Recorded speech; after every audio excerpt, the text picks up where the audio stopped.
मेरा नाम है मेहरुनिशा। आपका मेरे चैनल पर स्वागत है। आइए सुनते हैं शमीम बानो की ये कहानी। मेरा शौहर, जैसा शौहर किसी को भी ना मिले, उसने मेरी ज़िंदगी को पूरी तरीके से कंट्रोल कर रखा था। मैं कोई बेबस बेचारी नहीं थी, शायद मैं बुज़दिल थी, इसीलिए उसे छोड़ कर नहीं गई। और उस घटिया सोच वाले इंसान की खातिर मैंने अपनी बेटी को खुद से जुदा कर दिया। पर सालों बाद मेरे शौहर ने मेरी बेटी को ही मेरी बहू बनाने का फैसला कर आया। मेरा नाम है शमीम बानो। मैंने अपनी पसंद से शादी की थी और मैं इस शादी से बहुत ज़्यादा खुश थी, क्योंकि मेरा शौहर खूबसूरत होने के साथ साथ बहुत पैसे वाला भी था। पर एक बात मेरे शौहर कलीम की मुझे बिल्कुल भी अच्छी नहीं लगती थी। वो ये कि मेरा शौहर इतना ज़्यादा पढ़ा लिखा होने के बावजूद वो बहुत ही ज़्यादा छोटी सोच का इंसान था। और जब मैं पहली बार पेट से हुई तभी उसने कह दिया था कि मुझे बेटी नहीं बेटा चाहिए। मैंने अपने शौहर को बहुत समझाया कि बेटा और बेटी होना मेरे बस में नहीं है, लेकिन उसका कहना था कि चाहे कुछ भी हो जाए मुझे बेटा ही चाहिए। खुदा ने मेरी सुन ली और मेरी लाज रख ली। मुझे बेटा पैदा हुआ। बेटे का सुनकर कलीम बहुत ज़्यादा खुश था। मेरी ज़िंदगी में सब कुछ अच्छा चल रहा था, लेकिन जब मैं दूसरी बार प्रेग्नेंट हुई तो दोबारा भी कलीम की वही ज़िद थी। इस बार भी बेटा ही होना चाहिए, पर मैं चाहती थी कि मेरी भी एक बेटी हो। लेकिन कलीम के डर से मैंने इस ख्वाहिश को अंदर ही अंदर दबा कर रख दिया था। मैंने कलीम को समझाने की बहुत कोशिश की, पर वो अपनी ज़िद पर अड़ा था कि उसे बेटा ही चाहिए। उसकी ज़िद देखकर मैं बेखुद खुदा से दुआ करने लगी कि हे खुदा, मुझे बेटी नहीं बेटा ही हो। पर मेरे दिल में ये ख्वाहिश थी कि मेरी भी एक बेटी हो, पर कर भी क्या सकती थी। अपने शौहर की ज़िद के आगे मैं हार गई थी, लेकिन अंदर ही अंदर मेरा दिल बैठा जा रहा था कि बेटा या बेटी तो मेरे बस में नहीं है। जैसे जैसे मेरी डिलीवरी के दिन करीब आ रहे थे, मेरे दिल की धड़कन तेज हो रही थी, क्योंकि कलीम उठते बैठते बस यही बात कहते कि बेटी नहीं मुझे बेटा ही चाहिए। मेरा 8वां महीना चल रहा था। इसी बीच कलीम किसी काम से शहर से बाहर गए थे, जो 1 हफ्ते में वापस आते। कलीम के जाते ही मेरी तबीयत अचानक बहुत ख़राब हो गई। एक पड़ोसी की मदद से मैं हॉस्पिटल पहुंच गई। जाने खुदा को क्या मंजूर था, मेरी डिलीवरी 8वें महीने में ही हो गई। कलीम को नहीं पता था कि बच्चा इसी वक्त हो जाएगा। डॉक्टरों और नर्स की मदद से मेरा बच्चा हो गया, लेकिन खुदा की करनी ऐसी थी कि इस बार मुझे बेटी पैदा हुई। अपनी बेटी को देखकर मैं बहुत खुश थी, लेकिन मन ही मन डर रही थी कि अब मैं क्या करूँगी। मुझे कुछ समझ में नहीं आ रहा था। तभी अस्पताल के एक नर्स से मैंने कहा कि मेरी बेटी को किसी अनाथालय में या इसी अस्पताल में अगर किसी को बच्चे की ज़रूरत हो तो उसे दे दो, क्योंकि इस बच्ची को किसी मजबूरी में मैं नहीं रख सकती। उस नर्स ने, मैं खुद औलाद के लिए तरस रही हूँ, अगर आपको कोई एतराज़ ना हो तो इस बच्ची को मैं रख लेती हूँ। मैंने अपनी बेटी उस नर्स को दे दिया और तब कलीम को फ़ोन किया और उसे बताया कि बच्चा मरा हुआ पैदा हुआ है। बच्चे को मैंने दफना दिया है। कुछ दिन बाद जब कलीम घर वापस आए तो उन्होंने एक बार भी बच्चे के बारे में नहीं पूछा। इस तरह मेरी बेटी उस नर्स के पास रह गई और मेरा एक ही बेटा रह गया। क्योंकि कलीम की सोच देखते हुए मैंने दूसरे बच्चे की ख्वाहिश करनी ही छोड़ दी, क्योंकि बेटा और बेटी तो मेरे बस में नहीं था और कलीम को सिर्फ बेटा ही चाहिए था। कलीम की सोच से मैं बहुत ज़्यादा परेशान थी और ना चाहते हुए भी एक ही घर में रहते हुए मैंने उनसे दूरी बना ली और अपने बेटे की परवरिश पर ध्यान देने लगी, क्योंकि मैं नहीं चाहती थी कि मेरा बेटा बड़ा होकर अपने बाप की तरह बने। मैं अपने बेटे अजान को औरतों की इज्जत करना सिखाती और क्या सही है क्या गलत है बताती। मैंने सोच लिया था कि जब मेरा बेटा बड़ा होगा तो मैं उसे उसकी बहन के बारे में बता दूंगी कि उसकी एक बहन भी है, क्योंकि मुझे अपनी बेटी की बहुत याद आती थी। एक बार मैं अपनी बेटी से मिलना चाहती थी कि वो कितनी बड़ी हुई होगी और कैसी दिखती होगी। लेकिन मैं डरती भी थी, अगर मेरे कलीम को पता चल जाता तो वो कोई हंगामा ना खड़ा कर दे। धीरे धीरे अब मेरा बेटा अजान बड़ा हो रहा था। मैं अपनी बेटी के बारे में सोचती कि वो भी तो बड़ी हो गई होगी, दिखने में कैसी होगी, क्या वो पढ़ती भी होगी कि नहीं। लेकिन मैं कुछ भी नहीं कर सकती थी, क्योंकि उस नर्स का मेरे पास कोई अता पता नहीं था। ना तो मैंने उसका मोबाइल नंबर लिया था और ना ही एड्रेस। लेकिन अब मैं उस दिन का इंतज़ार कर रही थी कि जब मेरा बेटा बड़ा होगा तो मैं उसे उसकी बहन के बारे में बताऊंगी और वही मेरी मदद करेगा। मैंने महसूस किया कि मेरा बेटा अपने बाप से एकदम अलग है।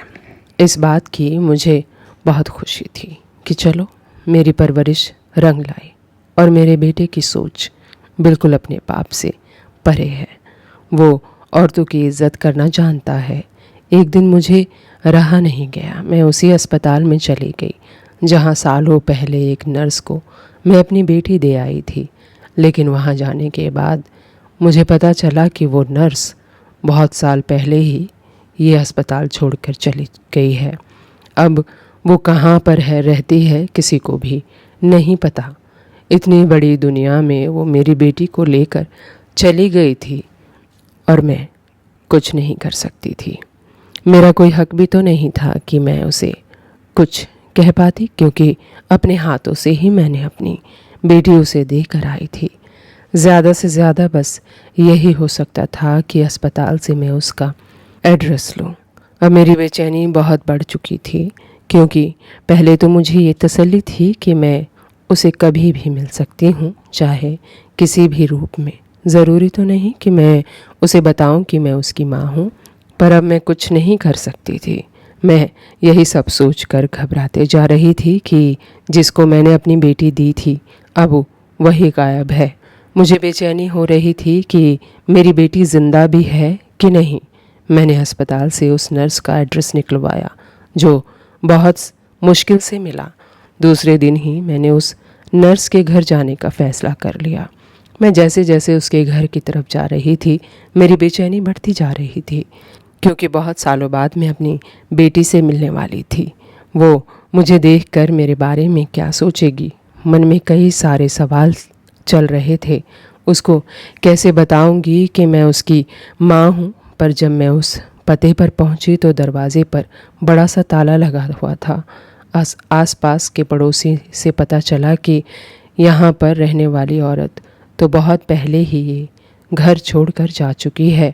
वो औरत कहाँ गई किसी को कुछ मालूम नहीं था, लेकिन लोगों से ये बात पता चला कि उस औरत की एक बेटी थी। ये सब जानकर मुझे बहुत दुख हुआ। इतने सालों बाद मैं अपनी बेटी से मिलने भी आई तो वो मुझे नहीं मिले, और मुझे अपनी बेटी का पता करना भी था।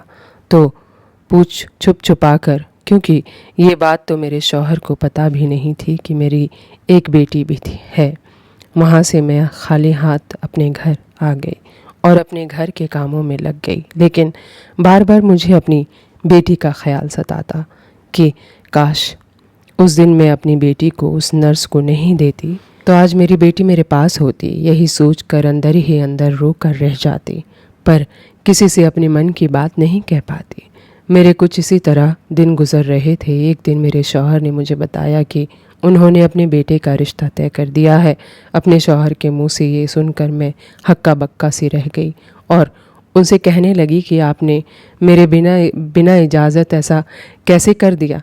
कलीम ने कहा कि मैंने अपने बेटे से पूछा था कि अगर उसकी ज़िंदगी में कोई है तो वो मुझे बताए, लेकिन उसने कहा कि नहीं, उसकी ज़िंदगी में कोई भी लड़की नहीं है और जहाँ हम कहेंगे वहाँ वो शादी करने को तैयार हो जाएगा। इसीलिए मैंने अपनी मर्ज़ी से उसकी शादी तय कर दी है और तुम भी खामोशी से उस रिश्ते पर राज़ी हो जाओ और आगे की तैयारी शुरू करो।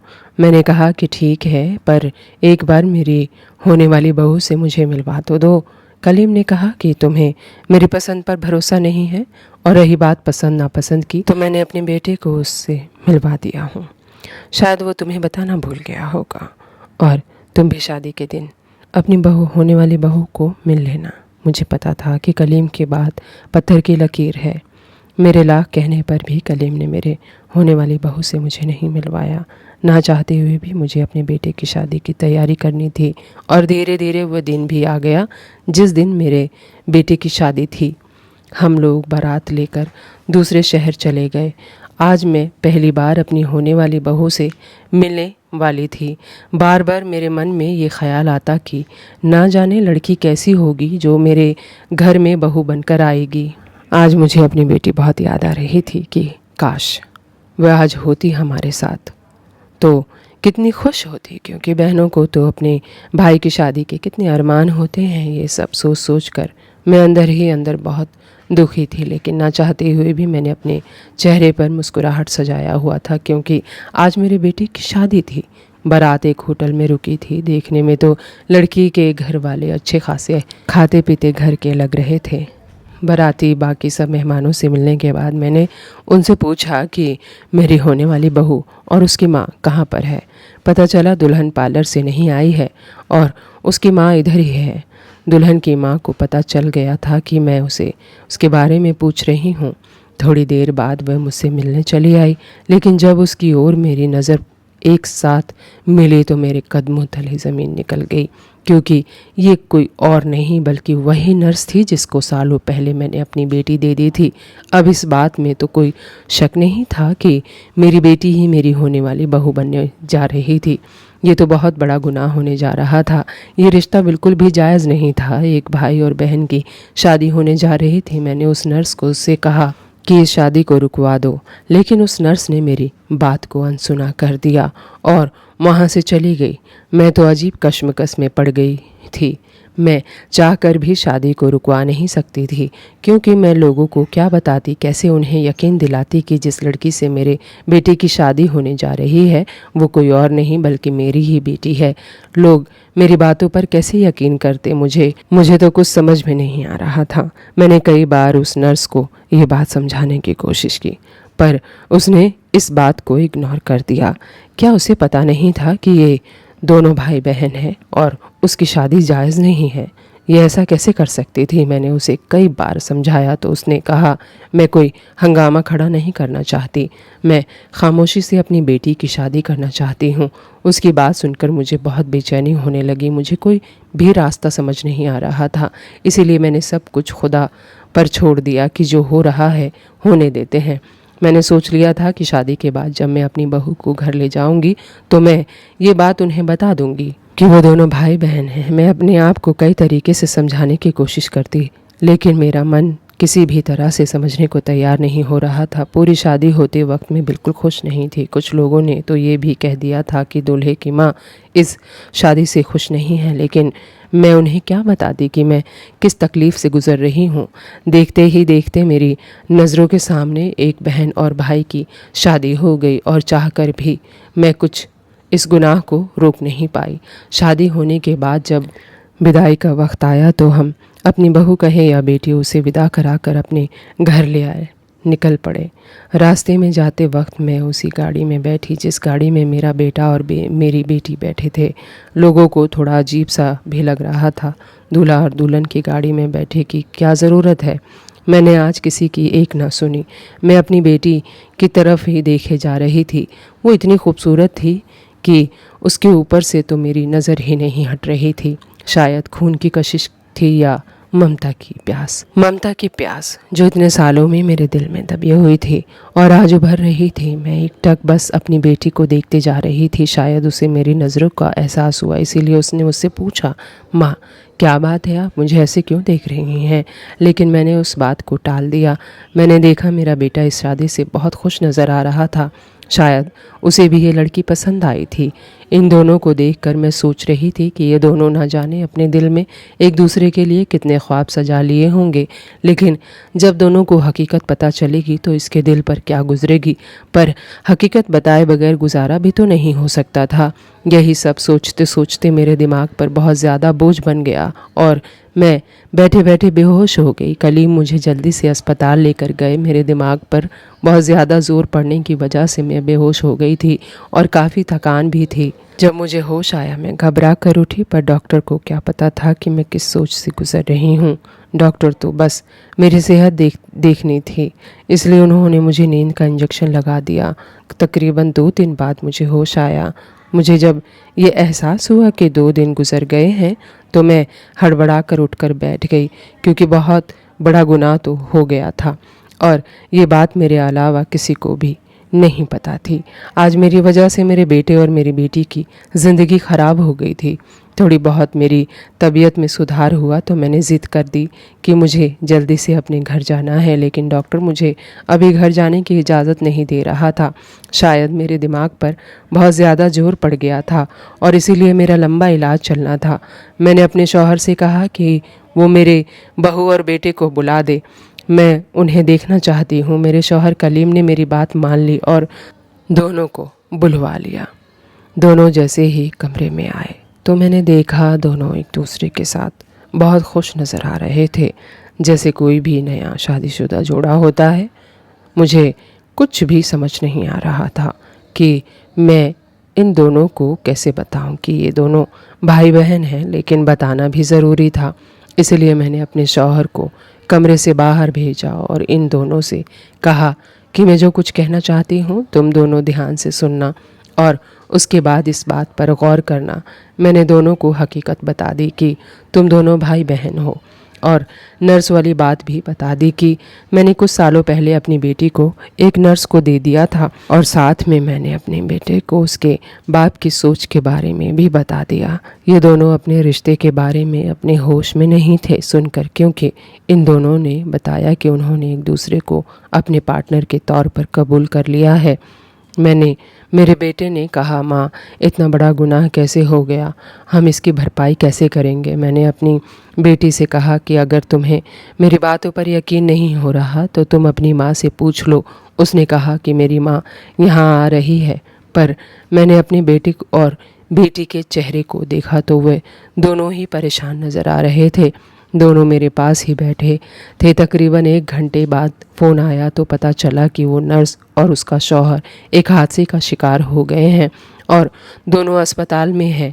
मेरा बेटा और मेरी बेटी दोनों उस अस्पताल में गए जहां पर वो नर्स और उसका शौहर एडमिट था। मैंने भी डॉक्टर से बड़ी मुश्किल से इजाज़त ली, क्योंकि मुझे भी उसी अस्पताल में जाना था जहाँ पर वो नर्स और उसका शौहर एडमिट थे, क्योंकि मुझे ये बात क्लियर करनी थी। वो जहाँ जाने के बाद पता चला कि हमारे जाने से पहले ही वो नर्स ये दुनिया छोड़कर चल बसी और अब इसका गवाह उसका शौहर ही रह गया था जो कोमा में चला गया था। मेरा बेटा और मेरी बेटी इस बात को बिल्कुल भी मानने को तैयार नहीं थे कि वो दोनों भाई बहन हैं, पर अब तो बस एक ही हल था कि मैं उन दोनों का डीएनए टेस्ट करवा दूं कि मैं जो कुछ भी कह रही हूं वो सब सच है, सच कह रही हूं। उन दोनों को भी ये बात सही लगी। इन दोनों ने तुरंत इसी अस्पताल में डीएनए टेस्ट करवा लिया। डीएनए टेस्ट हो चुका था। 3 दिन बाद जब रिपोर्ट आई तो मेरे सोच से बिल्कुल परे था। दोनों का डीएनए मैच नहीं हो रहा था और मैं हैरान थी कि ऐसा कैसे हो सकता है। ये बहुत बड़ा सवाल था, लेकिन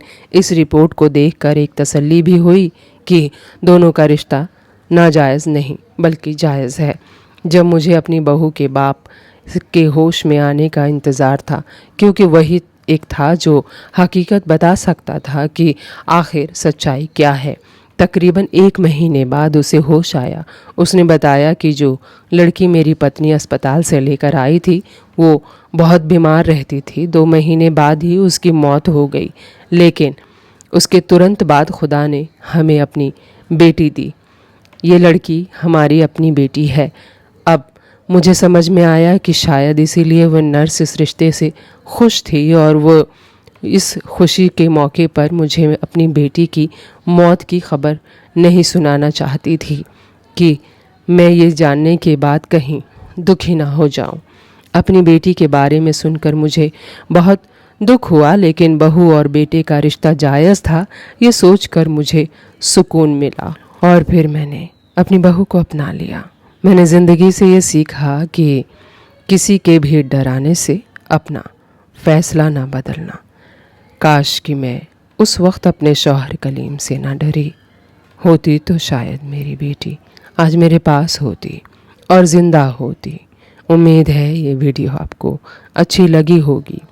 चलते चलते 2 लाइन कह देती हूँ, हमारी आखिरी उम्मीद हम खुद हैं और जब तक हम हैं उम्मीद कायम है।